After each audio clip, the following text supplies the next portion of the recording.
Hey guys, welcome to The Alchemist Show, a show about anything and everything.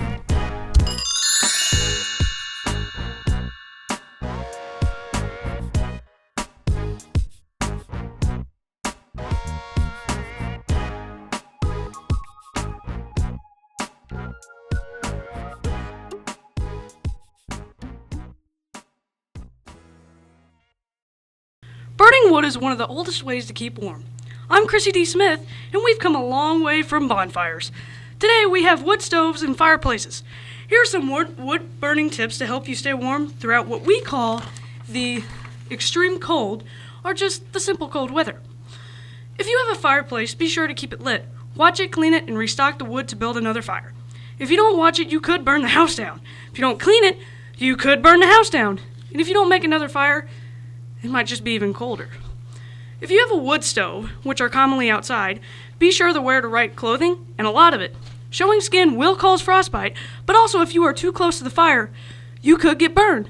In colder weather, burns are often worse. Also, burn the wood over longer periods to save you time, wood, and frostbite. Wood keeps you warm too, so remember, if you have a fireplace or a wood stove or some weird hobby-induced like makeshift stove, to fuel your outdoor-like ways, make a fire. Burn wood often, but for much colder conditions, always layer when tending a wood stove. If the cold is too unbearable, burn wood longer. When using a fireplace, always use gloves and tend to it always. Always never forget to close the door on the fireplace when not in use, and to put the fire out. Be sure to close the door on the wood stove and lock it in place when you do. Always keep a good stack or stock of wood. If you purchase your wood, be sure you can pay enough to get yourself a good load for a month. If you have your own land and trees are plentiful on it, then be sure to use safety techniques when chopping or sawing the wood. Have an adult or someone able to handle a chainsaw or an axe chop the wood for you. If you are low on wood and you can't purchase enough wood, then use a fireplace if you have one. Use other ways of being warm. Wood heat is really reliable when you can do it. Burns happen often though, and so do house fires. Be sure to be alert and openly caution when providing wood heat to your home. Burning wood in the winter is a good way to help stay warm all season. To use a wood stove, be careful. Before you walk out, be sure to wrap up, bundle up in every single jacket, long sleeve shirt, and long pants you can find. Be sure to use gloves and have help along too. Just as bad as frostbite, watch out when standing near the fire. Burns are more serious in the winter than you think. Stay warm and alive. This message is for the safety of human beings and human beings with wood stoves everywhere. Hey guys, it's Anna. If your pets are inside this winter, you made a good choice. But even though they're inside, they could still be cold. Try putting a sweater on your dog. Dogs like room temperature, so keeping them inside is a better choice than leaving them outside in the cold. Even though your animal is indoors, you should keep their food and water in a non-metal bowl. Animals will drink more water and eat more food in the winter than they will at any other time. Your dog can get hypothermia, frostbite, and freeze to death, just like you can. Dogs shake when they're cold, but when they get past a certain stage of hypothermia, they stop shaking. And make sure to brush your dog frequently. Regular brushing not only gets rid of dead hair, but it stimulates blood circulation to improve overall skin condition. Johnny, did you do your chores? Yeah, Mommy. I cleaned my room, vacuumed, and dusted. That's not all of your chores today, Johnny. Mommy, I just want to play my video games. Johnny, the dogs outside are cold. You can't forget about them. What do you mean? It is freezing outside. The dog's water's frozen. You have to change the water a couple times a day so the dog has something to drink. Oh, man. I didn't think about that. We have to take care of the animals and treat them like you would want to be treated if you lived outside. If you haven't noticed, the temperature is dropping like crazy. As you are beginning to take precautions, one thing you may be forgetting is your pet. The best option for you is to bring your pets inside with you. But if you decide to leave your pets outside, there are a few safety precautions you must follow. You should make sure that your pet has a nice shelter. The shelter needs to protect them. It would be best if the shelter was insulated, dry, and had a cover over the door to block any snow or ice from getting inside. If you leave your animals outside, put hay in their little shelter area. instead of blankets or towels. Blankets and towels hold the cold temperature and the dampness. Hay warms the animals' bodies, especially horses. Animals need to be fed extra in the winter because they burn more calories than normal. Check the water multiple times a day because the water will freeze. Keep all water and food in a non-metal bowl.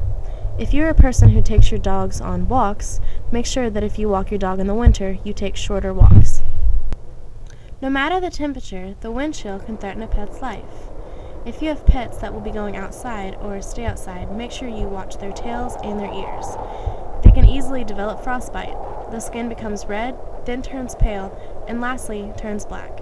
After letting your pets outside, make sure to wipe their paws and stomach just in case they have picked up road salt, antifreeze, or other harmful chemicals that the animal could lick off.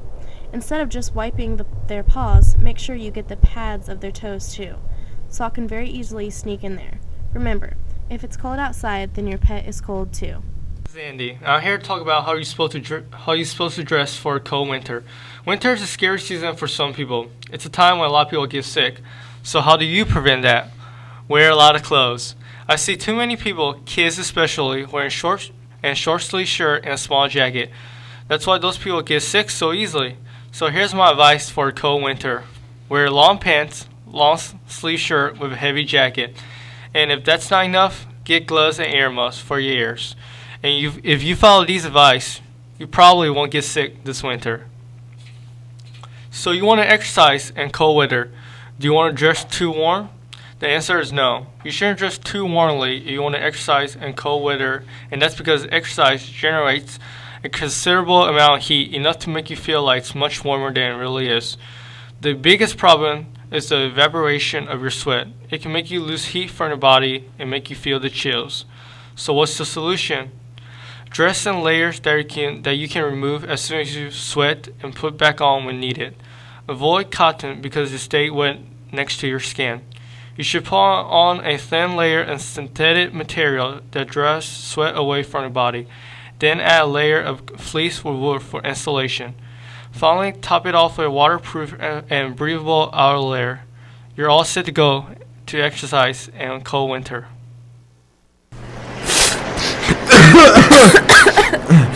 Oh man.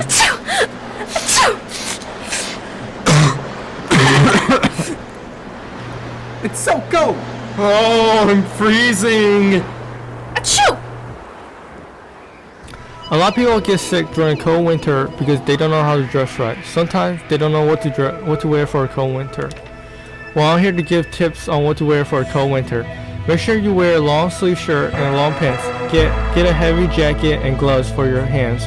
Finally, get ear muffs for your ears. I'm not cold anymore. I'm not freezing. No more choose. Make sure you know what to wear for a cold winter. Hello, this is Josiah Thompson. I'm going to talk to you about the things that you can do to keep your house warm. The winter season can be a rough season, weather-wise and on your wallet, by keeping your house warm so you don't freeze people out. But there are actually a lot of ways you could keep you and your house warm. One way you could keep your house warm without killing your wallet is by installing a programmable thermostat. Instead of having to mess around with your thermostat a bunch of times, you can program your thermostat to certain times and temps throughout the day, and it helps you because you could save money. Another way is by letting sunlight in during the day. This is practically a free light source, and even though it's cold outside, the sun is so warm. So if you leave your house, open up your curtains to let some sun in. But at night, you want to close those curtains to keep the heat inside. Seal any windows or doors that might have air leaks to prevent cold air from coming inside your house. Also, use a space heater in whatever room you're in, but make sure that any flammable material at least 3 feet away from the heater is on an even stable surface to prevent it from falling over. Here are 4 tips that you might make in the winter. Here are 4 mistakes that you might make in the winter that you can prevent to save you money and keep your house warm. Tip number 1: turning up the thermostat too high to heat a cold house quickly. Turning up the heat too high levels doesn't warm up the house faster, so just be patient and it will save you money. Tip 2: turning the thermostat way down at night. If you let the temp in your house to fall dramatically overnight, it's going to require a lot of work in the morning for your heating system to warm everything back up, causing your heating bill to rise up. Tip 3.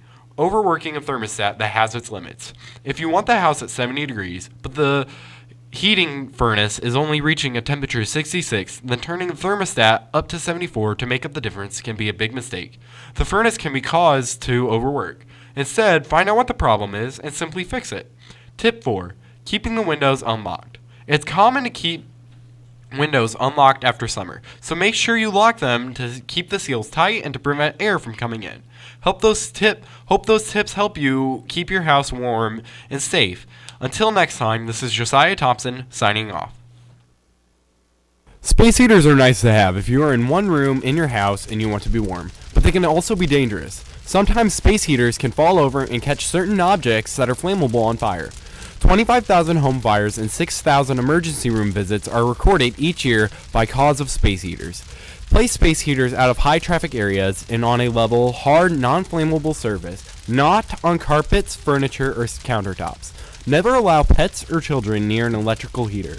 Accidental contact with the space heater can result in a serious shock or burn. This is just a few of the many dangers involving space heaters. For more info on how to prevent accidents from heaters happening, visit www.safeelectricity.org. Hello and welcome to The Alchemist Show. I'm Harley Taylor, and I'm here to talk with you about safe winter driving. Winter driving can be hazardous and scary. Preparations can help make a trip safer or help anyone deal with an emergency. Here's some safety tips to help prevent motor vehicle injuries due to winter storms. Up first, get your vehicle serviced now. No one wants to break down in any season, but especially not in cold or snowy weather. Start the season off right by ensuring your vehicle is in optimal condition. Avoid driving while you're fatigued. Getting the proper amount of rest before taking on winter weather tasks reduces your driving risk. Another good tip, never warm up a vehicle in an enclosed area, such as a garage. Make certain your tires are properly inflated. Never mix radial tires with other tire types. Also, keep your gas tank at least half full to avoid gas line freeze-up. Another important tip is to check your windshield wipers and defrosters for safe winter driving. It depends on achieving and maintaining the best visibility possible. So make sure your windshield wipers work and replace your worn blades. Plan your travel and your route. Keep yourself and others safe by planning ahead before you venture out into bad weather. Check the winter weather, the road conditions, and traffic. Plan to leave early if necessary, and most importantly, don't rush. Allow plenty of time to get to your destination safely. That's all I have for you today. It's Harley Taylor, signing off. This winter, don't get caught in the cold. Make sure your car is ready to take on the hard weather. So here's a few tips to keep you safe. Rule number 1. Always wear your seatbelt, drive slow, always make sure someone knows where you're headed, and try to keep extra supplies to stay warm in your car. For more information, go to www.nsc.org. Hello and good evening. You're listening to The Alchemist Show. I'm your DJ, Dizzy J. Now, you don't need to be a meteorologist. No, it's cold out right now. So in lieu of music, I'd like to talk to you about your health during these harsh months. Now, my friends here at the studio had talked to you about how to survive the cold in your best shape. But what if you're not in your best shape? What if you come down with something? Although I'm not a licensed practitioner in the field of medicine, I can give you some tips on how to kick that cold during the cold. First off, when you think you're coming down with something, take antibiotics and juice, preferably orange juice or another citrusy drink to combat the illness. If that doesn't work, the next thing you need to do is seclude yourself. If everyone in your house is sick, it's just going to be miserable for everyone. The room that you choose should be very warm with lots of covers. The best way to remove disease is to sweat it out.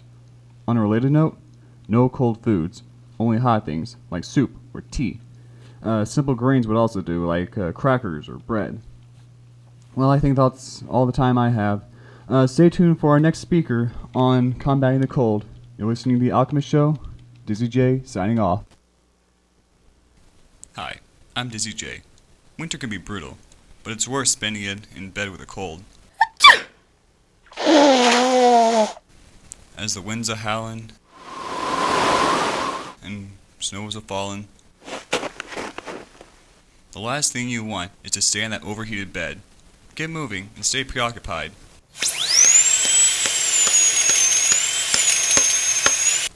You're only doing your body worse by working it. This winter, if you find yourself sick, stay in bed and get some rest. Hello, this is Danny Portner, and I'm here to talk about the first and most common stage of frostbite, frostnip. I'll be talking about how to identify it, prevent it, and who's mainly affected by it. Now, frostnip is very easy to get, but also even easier to prevent. Frostnip is mainly depicted by your skin turning pale or red and feels very cold. And continued exposure to the cold weather can lead to a prickling or numbing sensation in the affected area. Now, when you go to warm up, it can feel painful or tingling in the area that was exposed or affected. But this stage does not permanently damage the skin. Now, this can happen more to children and elderly, but also among teens and adults. It's mainly caused by not wearing appropriate clothing. Now, you may be thinking that a coat and pants are okay, but not always.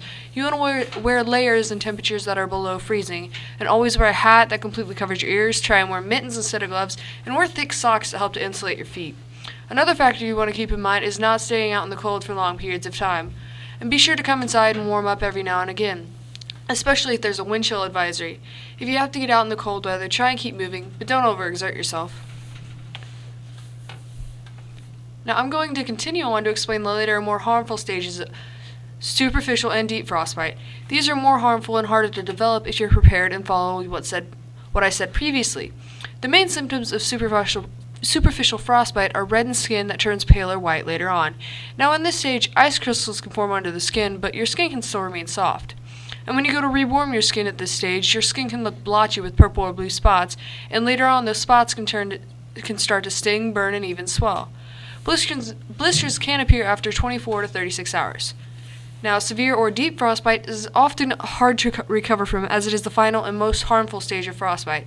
At this stage, all layers of your skin have been affected, and one of the most common symptoms you can encounter is numbness, which may mean you've lost all feeling of pain, cold, or discomfort in the area that's been affected.